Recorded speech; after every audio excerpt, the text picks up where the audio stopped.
So these are the face capture rigs. Head there, and the mic is, set up, so it's right here. A game script can be like a map of London in 3D. So it can be hundreds of thousands of lines of dialogue.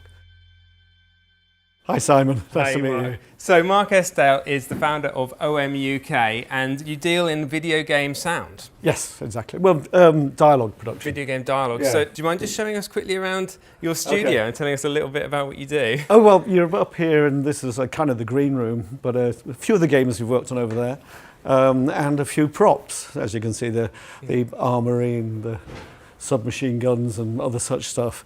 Yeah. The one thing we specialise in is the whole idea of actors being completely immersed in the game, hence the props. So what I'll do is take you down to the studio and show what we've been doing. Cool. Come on down. See that Horizon Zero Dawn? Yep. That's an awesome game. How was that to work? Oh, they're brilliant. The Great Gorilla are a great team. They're, that was a few years' work on that, and we've been doing, and there's some more of the games we're working on here. Ah, right. What we do, I'll show you the way we used to work. So we started attaching the mic. Yeah. So if you pop that on, so the headphone's there, so the mic will be in front of the actor like that. Yeah, that's right. Yeah. And it works perfectly well until you start to get physical. Right, and it's you're getting a bit of movement from it, and that picks stuff up. So when I talked to Sam at DPA about it, and he introduced me to your stickies. Okay. And these have been a real life changer, because the whole thing about just sticking the mic straight to the forehead, that's what you need. is perfect. How do you get going on a project like a new project? So we work in a slightly different way from normal, in the sense of game scripts are massive. So they're if you imagine a play or a film is a piece of string beginning to end. There's a few thousand lines of dialogue. Yeah. A game script can be like a map of London in 3D. It's just massive and complex. It can be hundreds of thousands of lines of dialogue. Yeah. So first off, you're not getting actors to learn the lines. They don't know their role. Because you're jumping all over the place as well. Yeah. You've got choice and consequence. That's what a game is. And we have tech that drives the game engine within the studio and brings the script to them. Okay. And so they're completely in the moment, so they can hear the performances of the other actors, they can see what's happening, they can see the scene, they can see any videos, any sound effects or music. We need to, the director can just bring in any element that brings the actor into the moment they are in the story. So you can put in music from that scene. Music, sound effect, anything that exists. Yeah. And sometimes, we will use, library music just to give the right mood. We'll talk to the composer. And they'll say, just, because they may not have written the music by the time when we're recording, but they'll point us into, music that have the emotional bed that they want from the mood. Yeah. Do you also capture their facial movements as well? We do have face capture. We do have rigs in all the studios. But then we just use the DPAs, and they're attached to the rig. So we don't actually stick it to the head, because the rig's right round the head. Oh, okay. So the mic is on the rig. Yeah, sure. And when they're watching, do they see do they hear the other cast members talking? Like, if that's pre-recorded, I suppose, is that played in so that they can interact? Yeah, there's a way of recording, so we're actually following what we call the reactive flow of a script. Okay. Simply because, generally in a game, you're playing a character who's probably the one who's inquiring of the world. So we generally record the principal character first, lay out the world with that character, and then record the other characters against them. And we're reviewing the original performance as we're recording the other roles.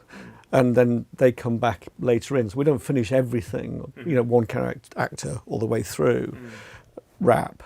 We'll do a majority of it, then pick up bits and pieces. Right. So the production we're working on now, we've actually got the actors coming in for 2 hours here, 2 hours there, 2 hours here, 2 hours there.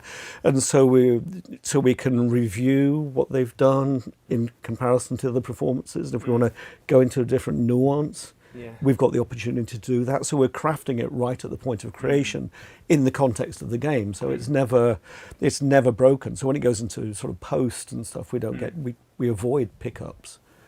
You know, simply for the fact we don't want, you know, they just get in the way of the next production. We're really busy. So, you know, I think we've got something like 30 productions live right now. So that 30? 30. Blimey. Yeah. But they're all in different stages of production. I think this week we're working on 5 different games in just these 2 studios.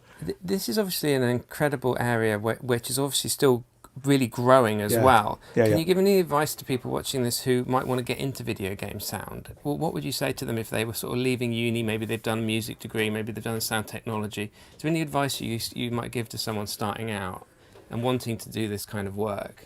Well, I specialise in voice work, but the game audio community is really big and close. So there are really good online forums, you know, within LinkedIn. There's a thing called the VGM, which is the Video Games Musicians List. I think that's generally for practitioners within the industry, but I don't know if there's students on that. I don't know, you know. But we all talk to each other within the audio world. You know, I think audio people are really nice, and you know, we problem solve together. You know, we're not, you know, we may be working for competing companies. You know, somebody might be in Sony or Microsoft or whatever. But we all help each other. You know, we're solving very, very complex problems all the time, because you know that whole idea of sound being generated in real time, depending on the perspective of the player, is super complex.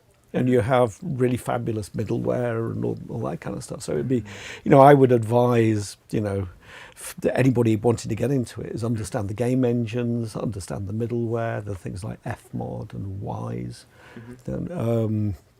which game devs use to actually do all the sort of real-time DSP processing and, you know, implementation of the sound in the game. So, but on the dialogue front, there are very many different ways people are working, and I think we're at the forefront of what's happening with this way of working. So the team here are an amazing bunch of engineers who just, you know, we all love what we're doing. You know, we wouldn't be doing it otherwise. You know, it's in your blood. You know, as well as the actors, and and it's a very collaborative way of working. You know, so we work in the studio here. It's completely open mic to the booth. The actor's part of any conversations. You know, we'll have the writers in the studio. Today they've gone home, so they'll be coming on Zoom, unfortunately. But all last week we're all in the studio together, and we're all chatting all the time, and well as going into into a scene. And it just takes on a life of its own. And that's what I wanted. That reality is what I want in the studio. So that is what I'm aiming at. So we wanted to show you the head strap, because this has been used for motion capture shoots in the past. So the idea is it kind of sits kind of low on the forehead. And then it goes around like this. And it velcros to itself on either side. And now that's kind of solid. And hopefully... Well, that doesn't pull, so that could then be maybe rigged into the headphones or so, and then the cable would run down the back. This is perfect, and I think it makes sense, you know, because it's easy to put on, and again, it's just another piece of kit. But I love, you know, just these well thought out solutions to problems. So I'd be very happy to try this. Well, and probably. I thought we'd throw that in there and see if it could be helpful, because it's useful for us, because obviously our experiences are it's new for us to get to know how things work with video game sound, and it's all really exciting to see. Thank you very much, and we'll be back shortly, I presume. Cheers. Right. Sticky.